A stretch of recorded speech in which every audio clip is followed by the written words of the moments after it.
A paz do Senhor Jesus, seja bem-vindo à TBS Teologia Bíblica Sadia para o meu e o teu coração.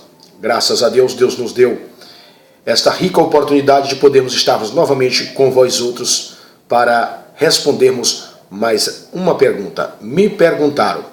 E a pergunta que me perguntaram está no capítulo 5 e versículo 16 da carta do apóstolo João.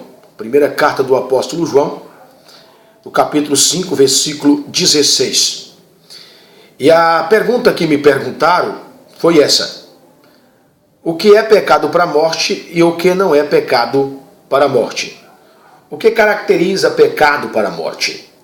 E eu vou responder. Alguém me perguntaram, e eu dei a resposta para esta pessoa a que eu vou lhe dar agora. Preste bem atenção. Eu quero ler com você rápido, aqui em 1 João, capítulo 5, versículo 16. Diz assim: se alguém vir o seu irmão cometer um pecado que não é para a morte, pedirá a Deus, dará a vida ao que cometeu o pecado. Este é o caso dos que não pecaram para a morte.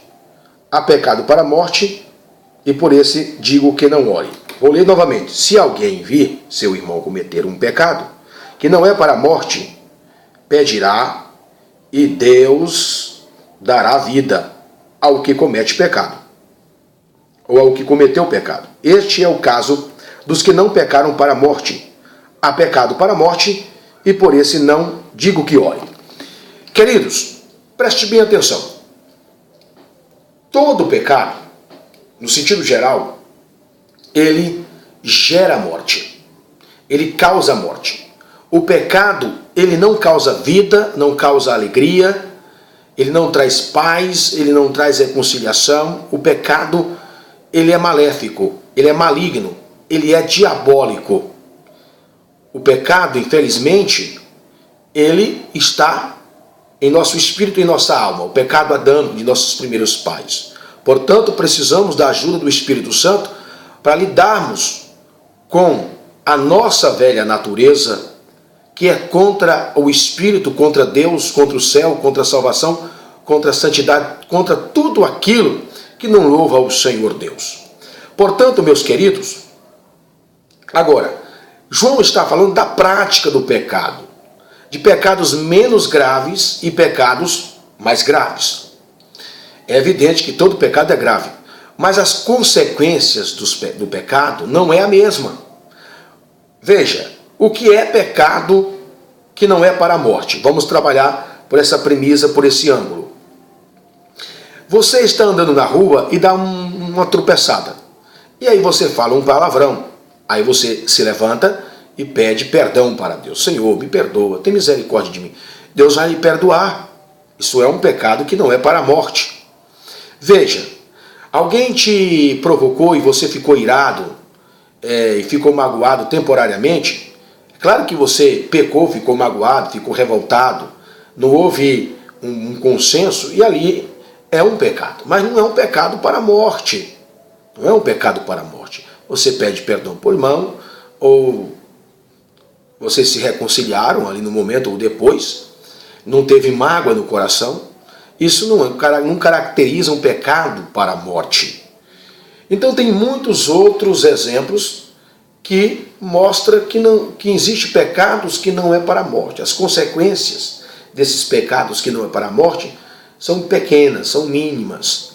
Não tem uma repercussão muito grande, certo? Então vamos agora para o pecado que é para a morte. O pecado para a morte, por exemplo, o pecado de adultério, é um pecado para a morte que causa a morte daquela pessoa espiritualmente, muitas vezes levando essa pessoa a morrer fisicamente, literalmente. Veja, as consequências do pecado para a morte, o pecado de adultério. A pessoa peca contra o seu corpo ao mesmo tempo, porque o corpo da pessoa não é dele, peca contra outra pessoa, peca contra a sua esposa, peca contra a igreja, contra o ministério e contra a própria sociedade que está esperando um bom testemunho daquele crente ou daquele ministro. Portanto, a consequência do pecado de adultério é muito maior do que você tropeçar e xingar e pedir perdão para Deus, ele te perdoa. Mas o pecado de adultério, quando a pessoa adultera, ela precisa confessar seu pecado. Precisa confessar seu pecado para o pastor e o ministério, a fim de que seja perdoado o seu pecado, o que ele cometeu. Então isso caracteriza pecado de morte. Deu para entender, meu irmão? Entenda que nem todo pecado causa a morte de forma rápida e literal. Mas o pecado de adultério causa a morte espiritual do indivíduo imediata. Porque ele pecou contra Deus, contra o Espírito Santo, contra o seu corpo, contra a sociedade, contra a sua esposa, contra si mesmo, contra a sua igreja. E, portanto, precisa ser ligado novamente. A sua aliança precisa ser reparada, precisa ser refeita, a fim de que a sua comunhão venha a ser restaurada com Deus, com a esposa, consigo mesmo, com seus filhos que ficaram contrariados, com a igreja e com a própria sociedade que espera um arrependimento daquela pessoa que tanto pregou sobre santidade que agora se distanciou. Então, meus queridos, há pecados para a morte e pecados que não é para a morte. É isso aí. Quero deixar a palavra final, que todo pecado causa morte. Amém? Se constantemente praticado, a gravidade vai aumentando a tal ponto que a pessoa morre espiritualmente. Vamos falar sobre outro pecado para a morte. Alguém mata alguém. Ele pecou para a morte. Ele tirou a vida de alguém. Portanto, esse pecado precisa ser confessado e deixado. Ele precisa pagar o preço do pecado que cometeu. Isto é um pecado que é para a morte. E o evangelista João, o apóstolo João, ele deixa bem claro: não ore por essas pessoas. Não ore. Ou seja, se você orar, um crente comum, um membro comum, Deus não vai perdoar. Deus vai perdoar quando o santo ministério colocar a mão e ele reconciliar e passar pela disciplina. Aí Deus vai perdoar aquela pessoa. Portanto, meus queridos, nós precisamos compreender e entender essas coisas. Fazer uma separação entre pecado que é para a morte e pecado que não é para a morte. E, portanto, vamos seguir o que a Bíblia nos ensina. Ora, se alguém se afastou, se alguém se distanciou do rebanho e vive na prática do pecado, da iniquidade, não adianta nós orarmos sobre esta pessoa.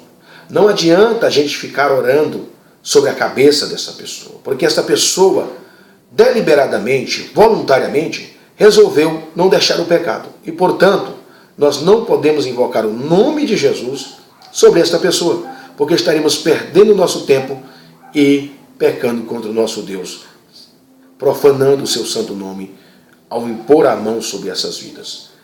Elas precisam se arrepender de verdade, deixar o pecado de forma literal, a fim de que Deus possa perdoá-las e venha desfrutar da comunhão, da coinonia da igreja local onde esta pessoa pertencia ou pertence. Que Deus abençoe você com esta resposta.